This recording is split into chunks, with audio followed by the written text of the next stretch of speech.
उत्तर प्रदेश के प्रतापगढ़ जिले में एक बेहद दुखद और चौंकाने वाली घटना सामने आई, जिसने पति पत्नी के रिश्ते को कलंकित कर दिया। इस घटना में पति ने अपनी पत्नी को सिरप में जहर मिलाकर पिला दिया, जिससे उसकी मौत हो गई। घटना के पीछे पति पत्नी के बीच का तनाव और पति का दूसरी महिला से प्रेम संबंध था, जो इस दुखद अंत का कारण बना।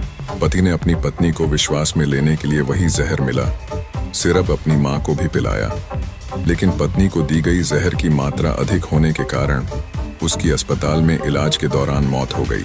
इस मामले की शुरुआत प्रवीण पांडे और उनकी पत्नी सन्नू देवी के बीच लंबे समय से चले आ रहे झगड़ों से हुई। उनकी शादी 2017 में हुई थी और उनके 2 बच्चे भी थे। शादी के कुछ समय बाद ही प्रवीण का किसी अन्य महिला के साथ प्रेम संबंध शुरू हो गया। जब सन्नू को इस संबंध का पता चला तो उसने अपने पति को कई बार समझाने की कोशिश की, लेकिन प्रवीण अपने प्रेम संबंध को जारी रखता रहा।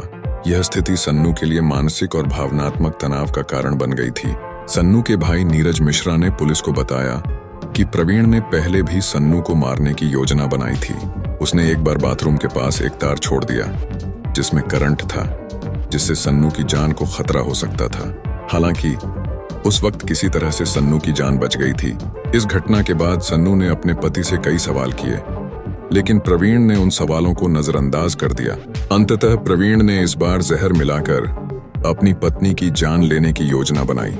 इस मामले में सबसे हैरान करने वाली बात यह थी कि जिस महिला से प्रवीण का प्रेम संबंध था, उसी से उसने राखी भी बंधवाई थी। प्रवीण एक कुरियर का काम करता था और इससे पहले कुंडा में एक मुस्कान नाम की लड़की को ट्यूशन पढ़ाता था। उसी दौरान उनके बीच प्रेम संबंध शुरू हो गया और दोनों लिव इन रिलेशनशिप में रहने लगे। सन्नू को पति के इस धोखे का पता चलने पर उसकी पीड़ा और बढ़ गई, जिससे उसकी जिंदगी में और तनाव आ गया। घटना के बाद पुलिस ने जब प्रवीण के घर की तलाशी ली तो वहां से कीटनाशक दवाई की एक शीशी बरामद हुई, जिसे प्रवीण ने सिरप में मिलाकर सन्नू को पिलाया था। SHO हथिगवान नंदलाल ने बताया कि इस मामले में पुलिस ने हत्या की धाराओं के तहत प्रवीण के खिलाफ मामला दर्ज कर लिया है।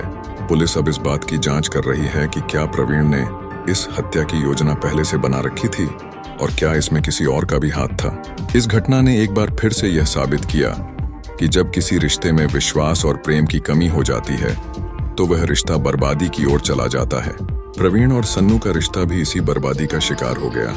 पति के प्रेम प्रसंग और झगड़ों ने एक परिवार को तोड़ दिया और एक मां को उसके बच्चों से छीन लिया।